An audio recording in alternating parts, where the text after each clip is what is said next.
How's it going, everybody? Ari here, and in this video, I'm going to be sharing with you a conversation I had with my friend Jads Kantari, who at this point in time has generated over $30 million in e-commerce revenue. And even though this interview is a little bit long, I promise you it's filled with amazing information. I got to dissect this man's entire mindset and journey. We talked about his beginnings, how he got started, how he found success at the beginning, and we even talked about how he basically lost everything and had to bounce back. So I'm really excited to finally be able to share this with you. But before we begin, I would like to ask you, if you do enjoy this interview, please make sure to give it a like and drop a comment with your thoughts on it. And of course, it goes without saying, but if you enjoy the content on this channel, then subscribe for more. We actually did this interview live in the Netsphere Discord. You can read more about Netsphere in the description if you'd like to sign up. But without further ado, let's get right into the interview. What's up, everybody? Welcome to another Netsphere podcast. This one, again, we got Jads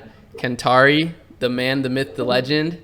So it's an honor again, bro, to have you on here. And if you wouldn't mind just like starting off with just a brief introduction to yourself, maybe a little bit about your journey. Yeah, absolutely.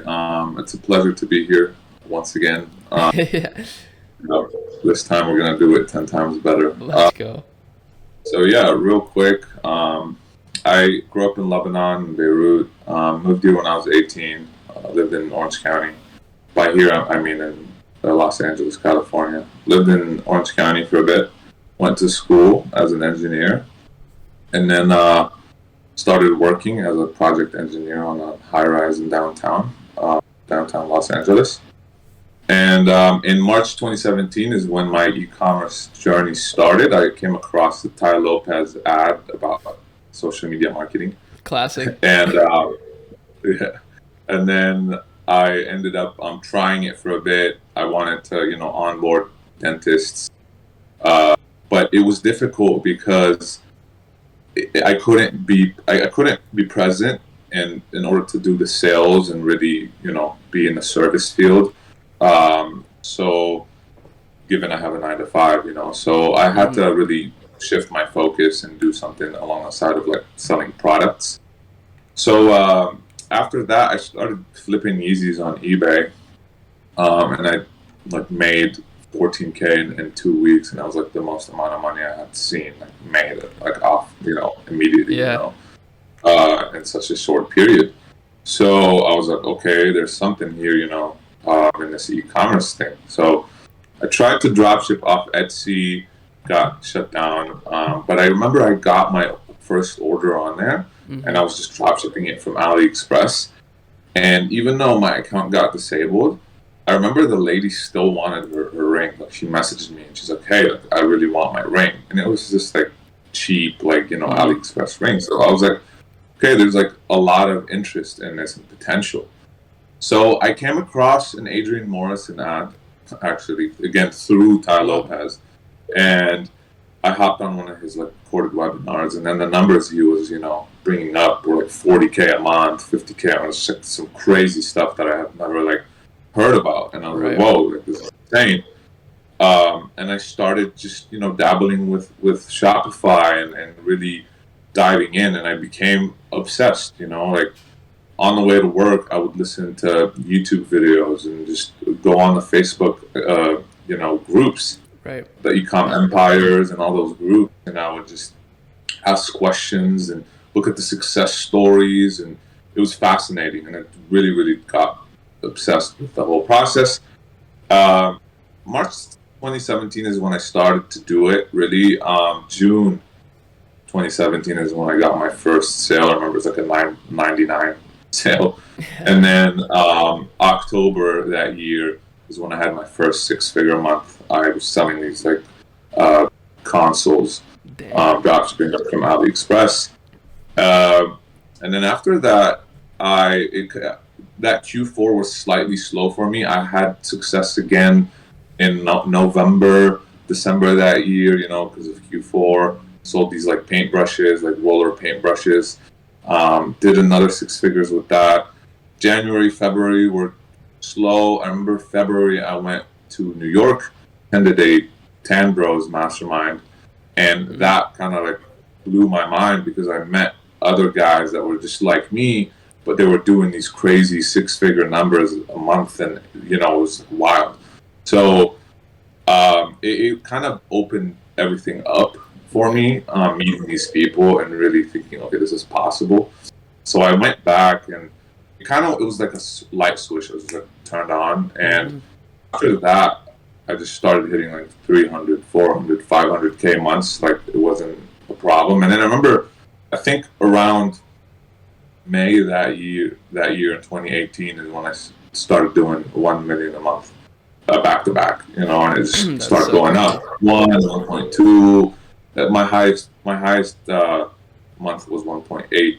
That year, I ended up doing about 13 million in sales across 2 brands. 2019 was a difficult year for me. I decided to go into subscription with my back then partner. Didn't know anything about the space. Went all in on this teeth whitening brand that we had. And back then, subscription was still in its infancy. So there wasn't much, out there about it in terms of even solid software, CRMs. Like, you couldn't even tell what your churn was. It was very difficult. It's like recharge. All the metrics in recharge weren't accurate. And then there was like Bold that was starting to roll out a subscription, section of their CRM. And then Glue.io was the other one that we could use. But again, it was still not, the best and most accurate.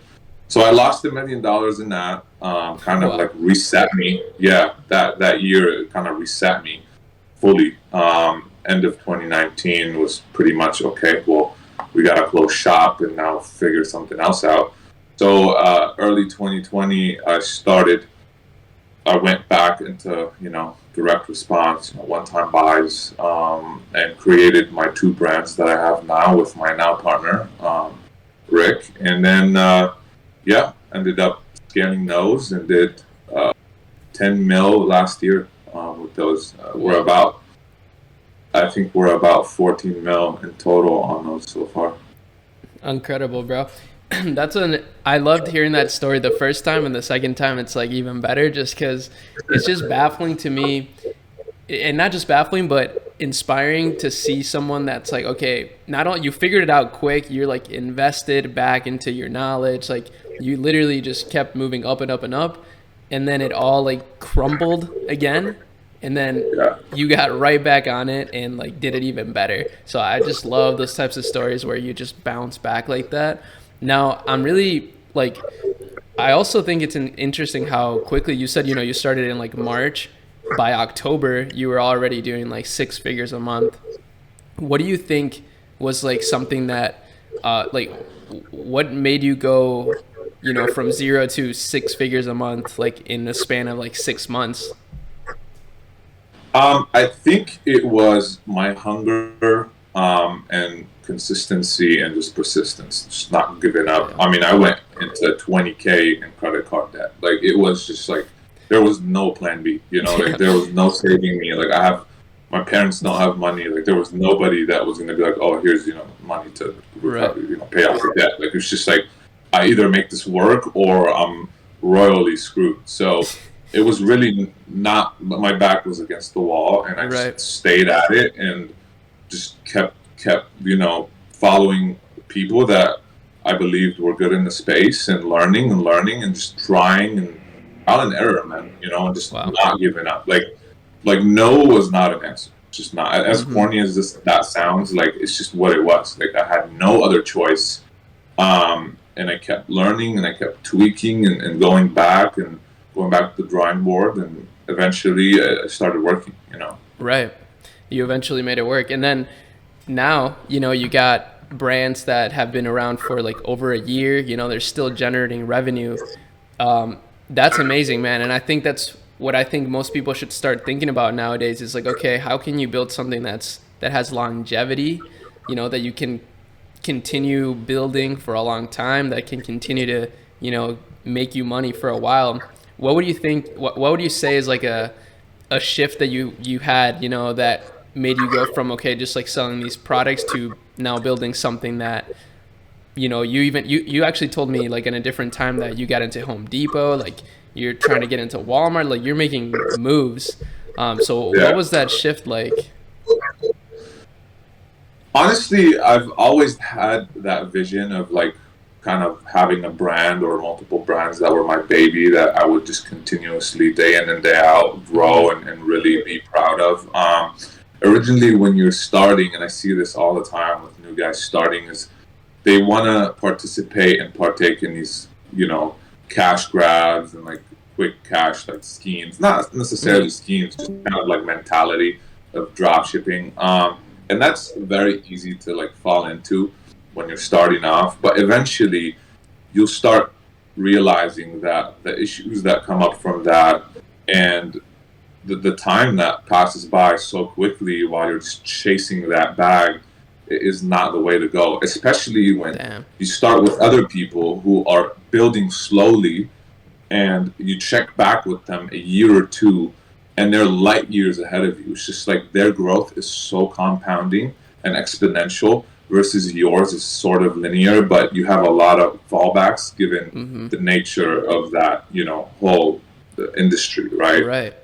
For strategy, if you may. So that's really, I had to learn that the hard way because I was one of those people that wanted that quick cash and it was interesting. And then after a while, you realize that, as easy as the money came, it's going to go. And you don't really have anything to stand behind. You haven't really built anything. So Right. it's really important to look into building something long term and then eventually either selling it or just, staying behind it. Because, like I said, the growth is exponential. Like Right. it really, it's like it snowballs, So that's the mentality that I have now, and we start slow and steady, and the growth just comes, I love that. Yeah, man. I think that's such a good lesson. And I, wish I would have learned that sooner too, because I've seen people, if they just focused in, honed in on this one thing, like built it up slowly, kept improving the processes, and like you literally, I mean, that's how like every great company is built, like YouTube, even like these massive companies. So you're 100% right on that. I'm curious now, like, you know, you're obviously well off now. Like, I'm sure if you lost it all again, you could just, get it all back quickly. What keeps you motivated, like, just to, continue working, I guess? Honestly, I just really enjoy building brands. Like I Right. really enjoy the process. It's the work itself that gives me fulfillment. Obviously, I do have goals just like everybody else, but I'm not really driven by the goals. I'm driven by the day-to-day work, the day-to-day processes, solving problems, and really, for me, it's interesting. It's like fishing. Like you cast the web. You launch these ads. You make this creative. Launch the ad, the product in the funnel, and come back and check if it works. And then if it does, you scale it and you keep trying these different things. So it's very, very interesting, and I really enjoy the chase. Yeah. Yeah, I like to make brands that will change the world hopefully one day and grow and leave a legacy. So Right. that's really what keeps me motivated. That's amazing, man. So a lot of people are, gonna watch this and think to themselves like, man, um, yeah, like, okay, you started back then. People say this to me sometimes, like, okay, yeah, like it was much easier then. Like, is it too late to start now? Like, people ask me that a lot. What would you say to that? Like, is it too late right now, or? Absolutely not. Yeah. Ecom is still in its infancy, in my opinion. And just so you know, back when I was starting in 2017, I swear I would see ecom is dead, dropshipping is dead, Facebook ads is dead back then on the daily. On the daily, it was That's crazy. so Like funny. it's always the case. It's always going to be the. Now I just like, don't even. My brain doesn't even register these Yeah. things. It's like I don't even see it. But Right. in the past, and it would throw me off and worry me because I'm this, kind of a beginner who doesn't really know the space much. And when I see that, I'm like, oh my God, like, did I just waste 3 months of my time, 6 months just learning this thing that's dead? Don't listen to the, noise that is not true. we're only moving towards a digital place, you know, in a digital universe. And I think eventually going to the mall is just going to be for fun. It's like brick and mortar is really not going to be something that we're going to be doing as a society. Like everything's going to be online, and you see Amazon leading that movement right now. And e-commerce is still in its infancy. Is it going to grow massively year over year?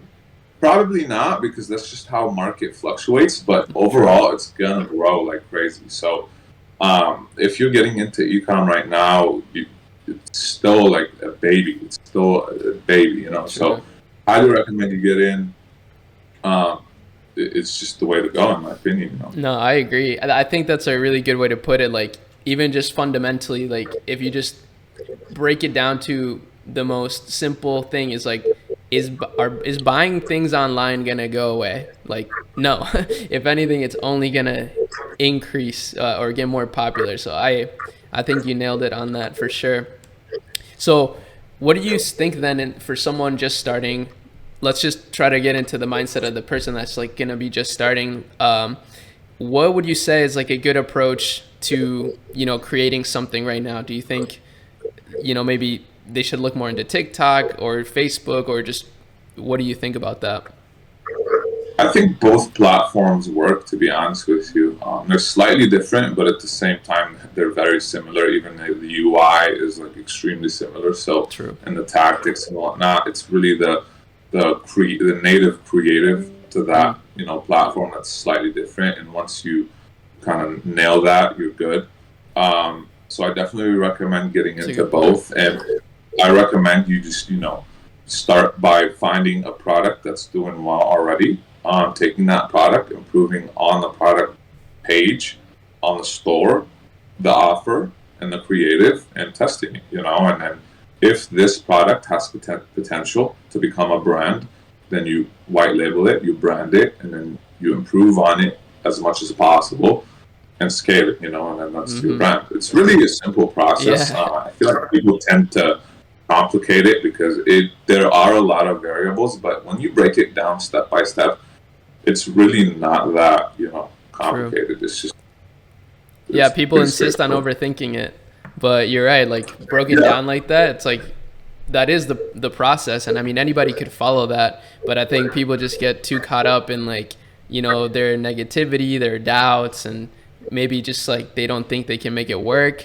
But I really love what you said earlier too. Like when you went to this event and you saw the Tan brothers and you met these people that like you probably realized like, yo, these people are just like me, like it's not, there's really no huge difference, So I don't know. I think that's all. I've always thought that was a really crazy thing. Whenever I meet people like you, even I'm just like, man, these guys are so cool. And it's like, they're no different. They've just like continuously improved what they're doing. So yeah, that was the biggest mindset shift for me, to be honest with you. Like the thing that I got my money's worth from the most was just meeting people that are just like me and that were doing it right, and it just like gave me that validation. There wasn't like one piece of info that like changed my life, or like the information that was like, oh my god, this is mind blowing, like let me go apply it, and boom.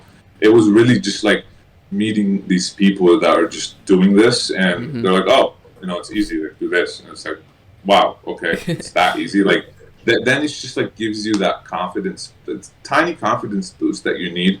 And I see that in events all the time. I think that is the number one like takeaway from all events and benefits. You will go, like even like AWE in Dubai this year, and all these events. Like people go and they just meet other people that are just one step ahead or a level higher, and you just need. It's kind of that proof that you need, and after that you go back and just get, put your head down and scale or do better, Right. That's so true. So I'm curious now, you've obviously been through so much in your journey, and like there's a million things that we could talk about through just that, but I'm curious, like if there's one thing that you could do like differently, what would that be? Like that's kind of a tough question, but what do you think? I would do a lot of things differently. I still make mistakes every day and learn from them. I'm not nearly even perfect. I will Mm-hmm. never be. But I would definitely be less greedy. I've made a lot of hasty decisions in the past based on greed, where I was like, oh, let's scale, let's go harder, and it cost me a lot rather than just taking calculated risks. I took very um, big risks that eventually caused me to go back to zero. Right. The road down to zero is very fast, right? True. Like 1, 2 mistakes, boom, you're done. And the road to the top is long. Like you Right. really need a lot of steps to get there. So that's something you got to always keep in mind, and that's something that I felt like I struggled with, and I learned my lesson, and I've done it in different occasions, right, on different brands. So I definitely learned my lesson with that, and That's great. if there's something that I could like go back and change, it would be that. That's awesome. So I got another topic that I think is like really interesting right now, because you see companies like Amazon leading kind of this revolution, this e-commerce revolution, and a lot of people look at that and they're like, that gives them a lot of fear for the future. Um, do you think there is I mean, do you think in the future Amazon and Shopify will like continue to coexist, or do you think that Amazon will just like take over everything? No, I don't think Amazon will take over. People really want that brand touch where they go onto a store and they really connect with the brand. Because a brand, what is a brand exactly, right? It's a product or series of products that people have emotional connection to, right? That they Mm-hmm. identify with, that they use on a daily basis, monthly, whatever, right? So I don't think Amazon can really offer that, given it's kind of a marketplace. It's like Right. it doesn't have that exclusive private experience, right? It's Mm-hmm. like, oh, you go on there, it's like a Walmart, or a grocery store. You go and you buy, and, it's not a brand you can identify with. People will always want, us as human beings, I think, will always want something to identify with. So I don't think, Shopify is going to be, taken over by Amazon. No way. That's that's a good point. I think that's like the best way to put it too. It's like brands are never gonna go away. Like it's only people are only probably gonna want to shop more and more with the brands that they identify with, if anything. But that doesn't mean Amazon's not gonna continue to grow too. I think, like you were saying, just the whole marketplace is just gonna continue to grow. Yeah, exactly. Awesome. So, I'm curious too about, as someone who's like successful like you, what are some things in your day to day that you think like help you, stay focused, or like, or because a lot of people want to find these like special things, like these secrets to success, but I often think that it's just really like the daily habits that people have, even if it's small, that kind of gets them to a place. So, what are some things in your day to day that help you stay focused? A couple things actually. I've noticed waking up early helps me really be productive in the morning, given it's like my only time. It's like a time for me to really get through the needle moving tasks in the business. So like I'll wake up around 6:30 usually, and then from that time till 10, I get a lot of my work done. And then after that, it's really when I schedule my meetings. So splitting up my day like that has helped me, be much more optimized and efficient.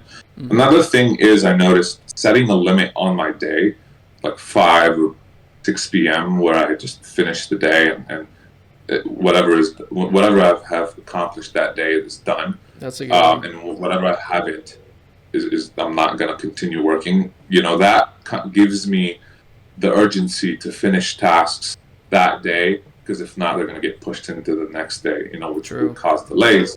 And if I have deadlines to meet and whatever. So rather than just not having a deadline on your day and just working as you go, and not having a problem working till 10, 11 p.m., which I used to do, one, I noticed I burn out.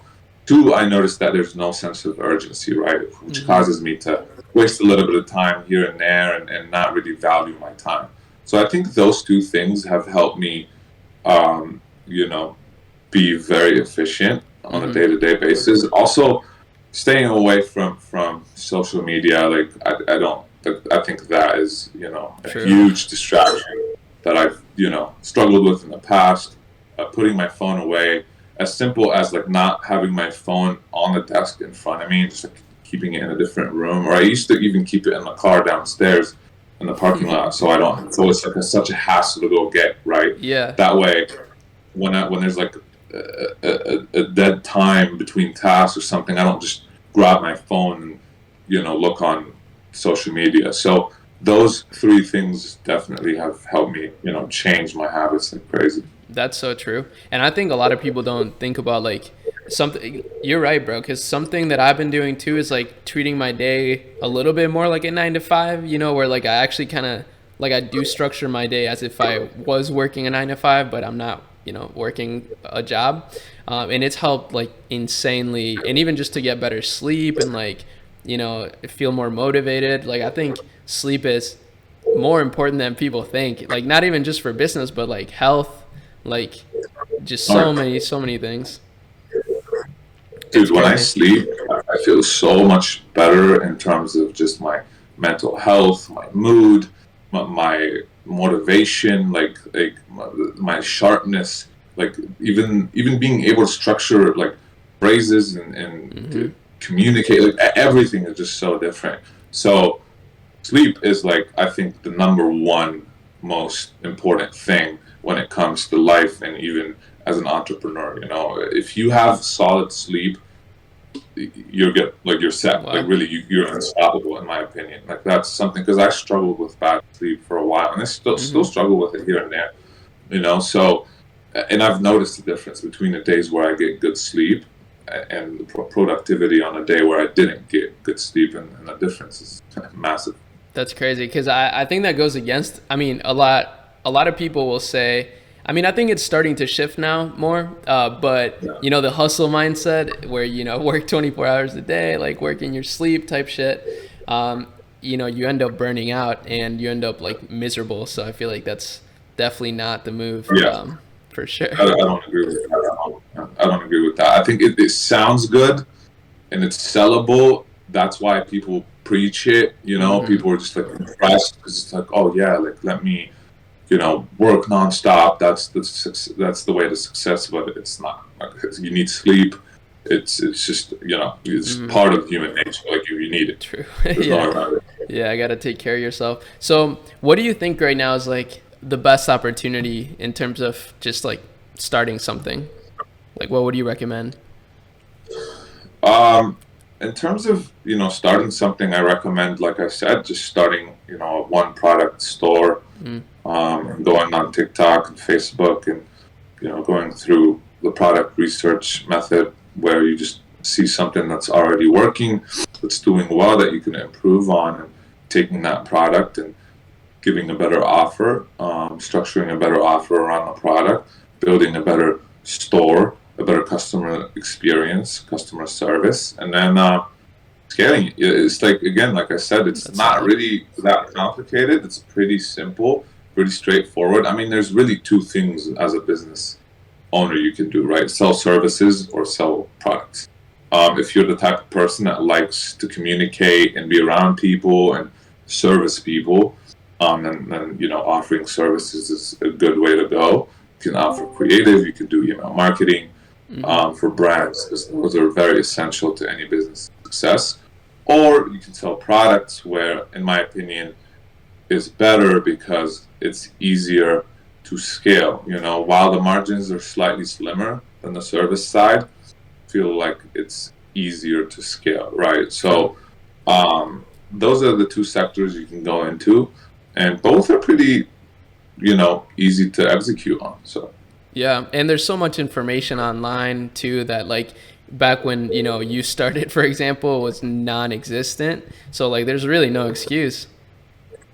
the amount of dropshipping slash ecom knowledge that's out there right now is like, you have no idea, like 100,000 times. Like back then, like drop shipping wasn't a thing really. Like it was something that an underground community knew about, and you really had the 2 3 sources of knowledge. And because affiliate marketing was more of like the upcoming thing back then True. when I started, so it was difficult to really find information out there that was very accurate and something you can really believe in and accessible, that's accessible. So Right. now it's everywhere, man. It's on Facebook, YouTube, Twitter, like Instagram, like everyone, which is a pro and a con. That's true. The con is it's just this overload of information, and you don't know who to believe, you don't know who Right. to trust. Like it's much harder to filter the people that you really want to, the info that you want to consume. Mm-hmm. Back then, you only had a couple of resources, and that's about it. You're limited. So yeah, I mean, as long as you know who to follow and who's someone that's actually doing what they're teaching, then you're good to go. Yeah, that actually reminds me too, of something we talked about last time. Is like, I know that you like help some people one on one. You try to kind of help people one on one because that's super effective. But we talked a little bit about how some people you just know right away, like, okay, this guy is like for real, like he's most likely gonna make it, right? What do you think is like a Yeah. quality that you find in those people that like make it? It's in my opinion, it's the hunger and the resourcefulness. Like how resourceful someone is and how hungry they are is and how independent they are. I Mhm. get mentees that are just extremely dependent, where they're like, okay, I signed up for the mentorship, tell me what to do for me to make money, right? Rather than, okay, I signed up for the mentorship, I'm gonna use it as a backbone, but I'm gonna go out there and really be resourceful and gather all the info I can and build. And if I get stuck, I'm gonna come to you and I'm gonna, ask for help. So I feel like that is the determining factor. And a lot of my mentees are impressive. Like they Right. have other businesses that they have on the side, whether it's Discord, Turo, like building Discords. They have That's Turo, sick. Airbnb, like restaurants, coffee shops, whatever, right? And they're young, Mm-hmm. and that's someone who's just in their blood. They're an entrepreneur. Like they're gonna make this work, right? They're hungry. They're there. They're available. They're asking the right questions. You can just tell from someone's energy and demeanor versus someone who's just like, oh, I just want like 2K a month, Mm-hmm. like extra. Like, let's just do this and kind of like figure it out. Versus Right. someone who's like, no, I'm trying to build. I'm trying to like be a boss. So that is it's just something you pick up on with energy and demeanor. It's just, Yeah, that makes total sense. And I think, before I was talking to these guys that I was telling you about, Whack and Mo, I think they're in the car right now. But it's something interesting that we talked about, which was that, a lot of people in this space will take in some information and like be so straightforward about it. But you see that a lot of the people that succeed are the people that can take information and sort of like color outside the lines, like apply those things to other things and like build on it. And like you said, they're independent, they're resourceful, and like they use your info as a backbone. That's so cool. exactly, yes. Yes, it's the like people that think outside the box, right? They don't really just they'll try my info, and then if they don't accept no for an answer, they'll keep digging, keep looking. They'll even come back to me with, oh, well, I tried this, didn't work, but check this out. Like Mm-hmm. you'll be able to tell really, like they're the way they move, the way they act, like they're just you know hungry, like they're hungry. They're Mm-hmm. there to just consume, and they're excited. And it's just right away you'll tell, like, okay, this person is definitely going to be successful. Like it's just a matter of time, and eventually they're going to really figure it out. So yeah, I mean, I feel like it's just the people that are super excited. Like you just can see their excitement, and that's how it was for me. Like I'm just trying to Right. consume every word, like every word someone says. Like my questions are like, very like precise. Like I'll drill someone with questions because I'm like, yo, like, I'm so intrigued by this, Yeah. you know. So when I see that, I'm like, okay, this person is about to take off for sure. That's awesome. That's really amazing.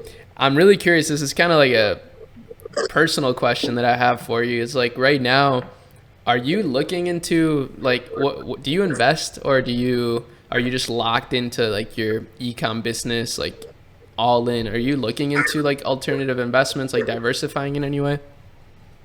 Um, yes and no. I did get into crypto, lost a lot of money in that. So, just like everybody Yeah, I else swear. that I kind of like, felt the FOMO. I think it was a stupid decision, but at the same time, it really taught me a valuable lesson. Right. So it is what it is. In terms of investments, eventually when it makes sense, I'm gonna move into real estate for sure. But we reinvest in our brands heavily. Like we for the first 6 months when we started, we did not get paid. And we were doing like 500, 600K a month easy. Like we did Wow. not get paid. So yeah, so we are heavy into reinvesting and launching new brands just to build that empire. It's just what it takes. It takes It is. capital.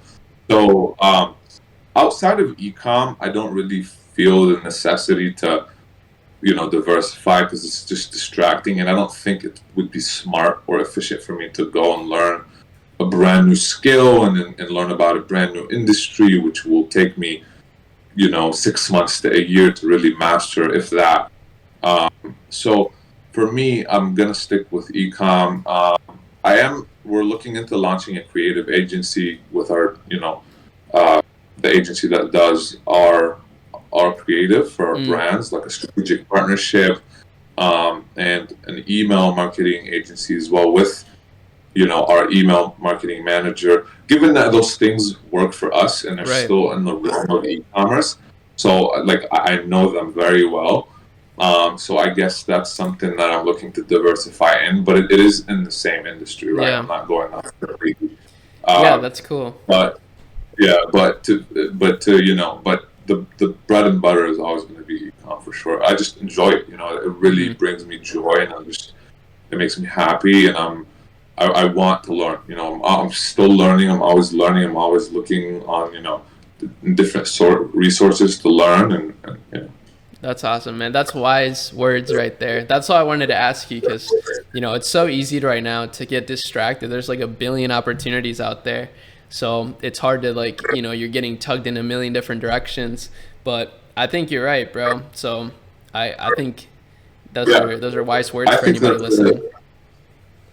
I think that's a very good thing to keep in mind and it's like the shiny object syndrome that I see most people getting, starting, or even me that I fell in that trap a couple of times where it's like, oh, whoa, like there's this business or NFTs or whatever that is like taking off. Like, let me, learn it and invest in it. And then once you start really getting into the weeds, you'll find out that, okay, this is not what it really seemed like it might be. Like, this is Hmm. much harder, more difficult than what we expected. To just give you an example, for me and my business partner recently went and paid, money for a mastermind for Amazon wholesaling. Okay, we took this, Mm, 3-day mastermind, and while it was beneficial and we learned a lot, we tried to do that, and the amount of capital that you need, plus the things that came up, and you can argue that that is still in the same realm, like it's ecom, hmm. and it did sound so nice and so good in the beginning, and we looked at it and we are like, okay, this could work because we want to kind of diversify a little bit, Hmm. and it didn't turn out to be that. It didn't turn out to be as glamorous as it was painted. There's a lot of issues we weren't aware of, refunds, Right. issues with Amazon, small details that really can shift a lot of things, like in the big scheme of things, right? Hmm. So that's what I recommend people, like if you're doing something and you're seeing success, stick with it. Or even if you're not getting the success you want, stick with it if you believe in it and if it's something you can see yourself doing well at, because you're going to get hit by a million opportunities, and it's never what it seems like. True. It's the grass is always greener. The grass is always greener. It is. It's just what it is. And once you start learning about that, it changes your perspective, and you're like, damn, like, I wish I didn't make the switch. I wish I stuck with what I was doing before because I was closer to my goal. Yeah, you're right. And I think that applies to, I mean, the grass is always greener is like such good advice and a good quote because it applies to everything. Like you always think the grass is greener, like you always think someone else has like more blessings than you do, but like you're just not looking at the right things or not looking at it in the right way. That's so interesting. For sure. Agreed. Sweet. So we have some people in here. So if anybody like wants to ask any questions, you can just drop it in the general chat, or you can just say it, whatever you want. It really doesn't matter. I just wanted to say that so that if anybody does have any questions, don't leave them unanswered. Like this is a great opportunity to ask any sort of question. So you already know I'm asking questions.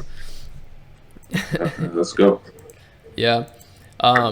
So I am really curious too about the process of getting into like a retail location. That's something I've been thinking a lot more about, like wholesale in e-commerce, like actually getting into some retail stores. What was the process like for you to get into, like Home Depot or something like that? Honestly, it's not as glamorous as you think, and it's extremely complicated and long, to be honest with you. And the only reason why we decided to go with it is because they reached out to us. Home Depot reached out to us, Walmart and Lowe's. So we were like, okay, let's see what this is about. And next thing you know, we started talking to their agents and whatnot. But it's not. I'm not advising against it. Right. But I wouldn't pursue it unless you really have figured out your online side of things. And I still believe that the online side of things is much more scalable. I think that getting into the brick and mortar is more of a brand recognition move rather than True. really like, oh, this is going to boost our sales. I mean, it does convert and translate into your online store for sure. It helps, but it's not as sexy as anyone might think or as I thought. So True. it is a long process, a lot of negotiating, going back and forth. You have to pass a lot of the guidelines and whatnot, and it's not simple. It's not easy. So That makes sense. Yeah, I mean, it seems more glamorous than it probably is. You're right. Like it's just the way I'm thinking about it is like, okay, they're gonna buy a whole bunch of units. I'm gonna make more money. But I do see that it would just be a better move as like a brand recognition thing. And unless you're at like a super big scale, it's probably not worth it to spend like marketing dollars on that. exactly, That's exactly. true. And terms and conditions between different retailers differ. Like some people pay you on a net base. Some people pay you they buy the stock beforehand. Some you rent the space off their shelves, and there's like location on their shelves, and there's so many in the space itself, and there's so many moving parts to that, right? True. So again, it's really it's more complicated than, oh wow, like Home Depot just bought a large amount. They just put this massive PO and I'm rich now. No, so yeah. For sure. So, do you think as you continue to grow like your brands, do you think you're going to try to start getting into Amazon at all, or do you think you're going to keep them separate? We're in the process of getting into Amazon, and that's something that we messed up on, in my opinion. I wish we had done that earlier, because when we started with our two brands, there was like no one on Amazon selling those brands, and now because of the traffic that we generated, like and Right. sold over like 200K orders, that alone just drove so much traffic to Amazon, and now you have our product, a version of our product with like 20,000 reviews, Amazon reviews, which is like, damn, like, we wish that we were one of those like people that got on there. So we are getting on Amazon. We have one brand on there. We're getting the second one, and I do recommend you get on Amazon as soon as possible once your brand does like see traction. As soon as you start getting traction, you should get on Amazon. That's a huge mistake that I really regret. not doing, because my mentality was, no, I want to preserve the brand. I want to preserve the exclusivity of the brand. But because we're in the home improvement niche, it was a bad decision. We should have gotten on there, and everyone else is reaping the benefit. So we're benefiting Yeah. all these other brands, right, off Right. our like marketing dollars. So it wasn't the right move. I mean, if you're a high-end clothing brand, of course, it doesn't make sense. But it almost makes sense to every other 90%, of the brands out there. So if you can, and if you're at that place, definitely get on Amazon Yeah, that for makes sure. sense, bro. And the way you explained it, like, really made it click for me when it's like, okay, you're already driving all this traffic.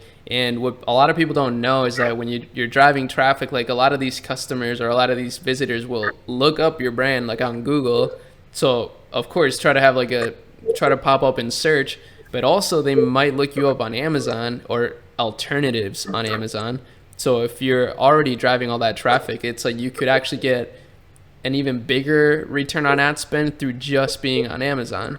So I was like, damn, that's actually so clever. And I'm for sure gonna be Yeah, like writing that down for the future. for sure. Yes, I highly recommend that. That's a huge mistake. I wish I didn't make, for sure. Sweet. So we got a question here from a member. They said, "What do you think was the it factor about the first product you found success with?" I don't really believe in it factors. Like, I don't look at products like that. I have a good eye for products now. I can right away look at something and be like, okay, this is scalable, and it's brandable. I always wanted to go. I was heavy in the beauty niche, and I always looked at these home brands, home improvement and home and garden brands that were just steady growing, right? Because everybody has a house. Your audience is so large. You don't really have issues with guidelines with Facebook and getting shut down, and because it's such a white hat green product where you'll never, you know, have any issues. And it's just stable, and it's a stable niche, True. and it's very sellable, and it's such a wide range of products that you can pick from. And like I said, your audience is massive. It's 18 up, anyone that lives in a home, apartment, house. So that was really my kind of like mentality and mindset going into that, and finding the product. It didn't really have an factor, to be honest with you. I don't really think you need one. Hmm. Obviously, if the product does have one, that's a bonus. That's a huge bonus. But it's just solving the problem, right? Solving the common problem, and being able to put a great offer together, um, have multiple angles that you can use in order to advertise the product, and it really working and doing its job and solving the problem. That's really all you need, right? True. I like that. And I mean, yeah, you said it. I've heard this from a lot of people, but you make money in accordance to like how much you're helping people. So like if your product is helping someone, like if it's solving a problem for them, it's helping them, it's likely going to make money. So that is a good criteria to look into. And you're right, like the home improvement or just like home niche in general it's a clean niche. There's not much risk really. And honestly, like one thing I've noticed is usually people try to reinvent the wheel, right? And I was that person as well. I was trying to reinvent the wheel when I first started. Like in the back of my mind, I was like, okay, this brand that I'm gonna make needs to be like this crazy thing that no one has seen. I'm gonna have to like come up with a product, like just create a product, and it's not the case. Like you don't need to do that, even with services. Like just give a slightly better price or customer support or customer service or customer experience than the next guy and an offer, and boom, you have a brand that could scale like crazy, right? And True. so it doesn't have to be this revolutionary product that is saving lives, or it doesn't need to be that difficult. Like don't try to reinvent the wheel, especially when you're starting. Take something that's working and improve on it. That's really what I recommend. And just to give you an idea, the first product I saw it on Facebook, and someone was scaling it. And I took it and I was like, I can do this way better. I put it on my store and I started running it, and we kept breaking even for like a week straight. But I didn't give up, right? It's not like it started crushing off the bat, right? I had to make a lot of tweaks to the funnel, upsells, etc., to be able to really scale the product and make it profitable. And it went from a product that was breaking even during the testing phase to generating 6 to 7 million that year. So, Wow. just you got to keep that in mind. Like, I feel like people always are looking for this golden goose that is just gonna off the bat just come off with these insane metrics, but it just doesn't work like that, right? It's a funnel. You have to really break it down step by step and see, okay, the numbers on the top of funnel make sense. So something in my middle of funnel is broken. Like, let's look at the product page. Let's look at the cart. Is the checkout cool? Like, what's going on? Should I charge shipping? Should I not? What's going on? Should I tweak the price? Is my product page solid enough? What about the back end? Can I source this product for cheaper? So many places you can tweak your funnel to make something go from break even to boom, crushing, Yeah, I really like that, because you're right. I think a lot of people try to get lucky and try this, like you said, like this golden goose, and that's just going to be, extremely profitable from the beginning. But I actually find that a lot more times the people at the top are, like they make it work. There's like potential, and they capitalize on the potential as opposed to like trying to get lucky. So that's really clever. So what would you say are some good offers to test out for people, or like, some things that could help them, make a product go from break even to profitable, and being able to scale that? I think that the most common mistake I see nowadays for some reason is people trying to build landing pages off the bat with gem pages and all that. Nothing against those, softwares. I mean, they're great, but you have to keep in mind that, one, you're building an offer, not a brand anymore. So you're moving away from building a brand, right, through a landing page. Not saying that landing pages shouldn't be tested. They should be tested farther along the process when you're making 300K, 400K a month.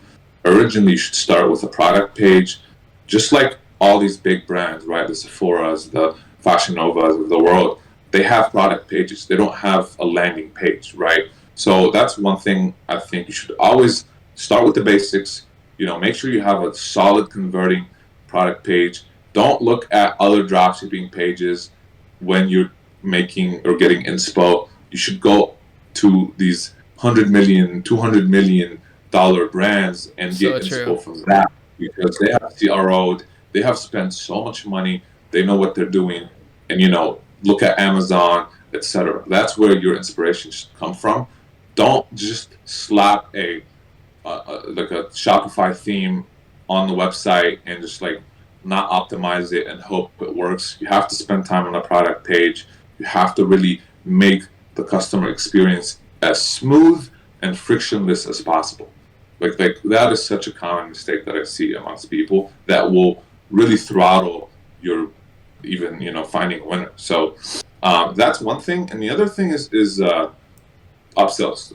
Nobody uses upsells, and it's just mind-boggling. Like, nobody wants to use post-purchase upsells, and they're so crucial. Like, they are so crucial for your AOV and your that's money left on the table, and it takes literally like an hour between researching a product and finding it and like importing it onto an upsell app like BetterCart or whatever app you want to use. So those are the two main things that are just low-hanging fruit that I recommend you immediately apply. Awesome. So we got another question here that is pretty interesting. So since we've been talking about home and like home decor, for example, too, have you ran like photo ads as well? Are you testing everything, or do you mainly just stick to video ads? We run video ads mainly, but photo ads do work. They do work. The CTR and the CPC, the CTR is high on photo ads, especially good ones. CPC is low. So definitely recommend those. Have I given video photo ads their fair share of testing? No. That's something I actually have been working with the team on recently, to start implementing more, especially with retargeting. Like, that's just immediately True. right. It's just a photo ad is so much easier to really follow and consume rather than a Yeah, it's video, very because a video quick. takes longer. Yeah, a video takes longer, right? So if you can really kind of explain and illustrate your example or your statement or your offer through an image, then you should definitely go for it. So yes, I highly recommend doing photo. Those are not dead. Video ads can convert better, sure, because it depends on the product, given it gives more, information to the prospect, but photo ads do convert. So yes, definitely test those. Sweet. And then the part two to that question is, in a initial testing phase, would you just run custom content, or would you pull some content from like Alibaba, AliExpress, like whatever's out there? I don't test custom content.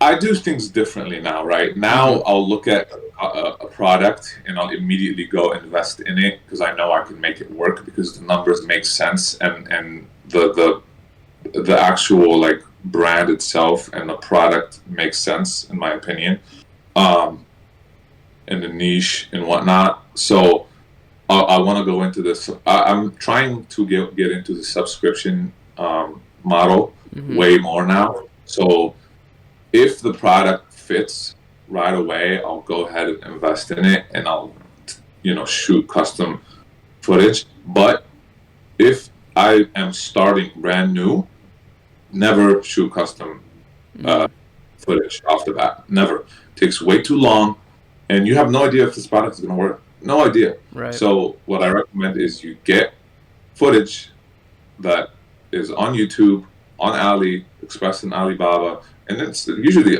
all over. There's so much footage on TikTok now, True. all of that, right? You can grab that, run it for a bit, just validate, and if it hits, if it works, keep it running for a bit while you make custom footage based on this footage that you have already validated, so, and proven to be working. And then you can just shift slowly into your own custom footage and just ditch the old, footage that's not yours, pretty much. So That's smart. And actually, when you just said that, it made me realize, like, if anything right now is like the best it's like better than it's ever been because of how many resources are out there, like in terms of content. I mean, even like there's some content services out there that like will scrape content from the web, and they're good. I've actually had really good video ads from, companies like that. So I think it's an amazing time to start an online business, if anything, even though some people are saying it's like dying, which makes no sense. The resources now are insane, man. Like back then, you didn't have any of that. Even product footage, like you didn't have much of online. Like on YouTube, and it was just it was harder. It was much harder. Now it's such a plug and play, model that it's just so easy to get into, and there's so many different ways you can capitalize on it. So, True. Like I said, it's never too late. Sweet. So another question that we got here is, do you still drop ship, or do you only do white label? We only white label. We hold inventory in Henderson, Nevada, at our 3PL, and in China. And we're expanding into Europe, into UK. But not saying that drop shipping is not something you should do, right? You should definitely drop ship if you can, especially if you can get good shipping rates and shipping times. It just didn't make sense for our products, right. And we grew enough where it just made more sense to just invest in inventory. But nothing against drop shipping if it's done correctly and it makes sense numbers wise. Definitely go with it. Cool. Yeah, I think you mentioned it in the last time, is like, people don't realize that if you actually do invest in bulk, not only can you get better shipping rates if you like invest in a 3PL, but you can actually get cheaper prices too, and like increase your margin a bit and your customer satisfaction, right? Absolutely, man. Yeah, it gives you more control, right? It gives you more control over a lot of aspects when it comes to the back end and the fulfillment. So, for sure. All right. Well, it's getting to the hour mark here, so we're probably going to wrap this up. I'm so happy that we were finally able to do this again and like that it actually worked out this time. And I mean, this has been a lot more interactive, so maybe it was meant to be that we like did it a second time. For sure. This time I think is much better. So Agreed. that's cool. Sweet. And I gotta say, like, I've been in your Discord too, like in the past couple of weeks, ever since we, talked about this interview, and I'm like so impressed by what you're doing in there. And I just think it's like amazing, and I'm really happy that you're giving back to the community. Like, you obviously you don't have to, like, you could just sit back and like tunnel, like just focus on your brand and not really give any value. But the fact that you're taking the time to do it, it's just unbelievable, bro. It just says a lot about you. So I just wanted to say that real quick. I'm really happy with that Discord you made. Thank you, man. I really appreciate it. Yeah, I mean, I used to be part of a lot of Facebook groups, paid and free, and I started noticing one thing, that these groups, the quality of these groups started to, deteriorate over time, and Right. it was really more people asking questions and chatting and never really getting an answer, rather than people actually providing value and helping. And it really became this like affiliate, like let's plug affiliate stuff constantly and shove it down people's throat, rather than actually, when you ask for a solution, they're giving you the real, solution, and not the one that they paid on. So I just know, and I depend a lot on these groups. I like spend a lot of my day researching, looking on Facebook, on YouTube, on Twitter, just following the guys that I believe, are where I want to be, and taking that, applying it to my business and testing systems and strategy. So I saw a lack, and I joined a lot of Discord groups, and I just noticed that it was completely disorganized.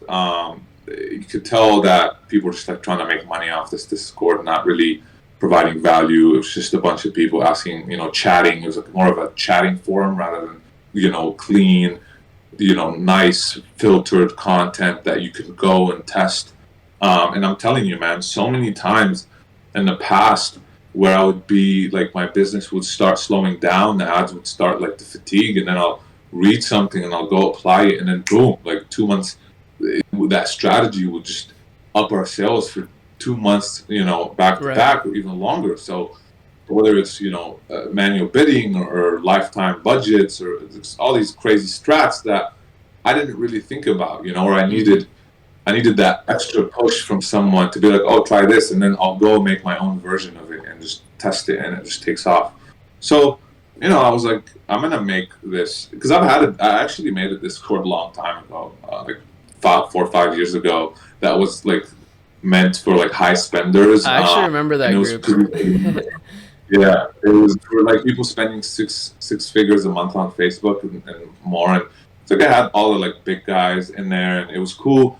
But and I wanted to make it my own, like kind of like my grow it into like my baby, and like really cultivate it, and it did help a lot. But then I came to the conclusion recently that I want to help also people that are getting started, and just make it so valuable for people that it just is a no-brainer. You just like join it, and then basically a one-stop shop for all the information out there that you will get value from, that is filtered by someone who is doing this on a daily basis, and is in the ad accounts daily, and is running ads, and is building brands. So, that was really my vision behind it, and I mean, it's coming to fruition. Yeah, it's really cool to see that.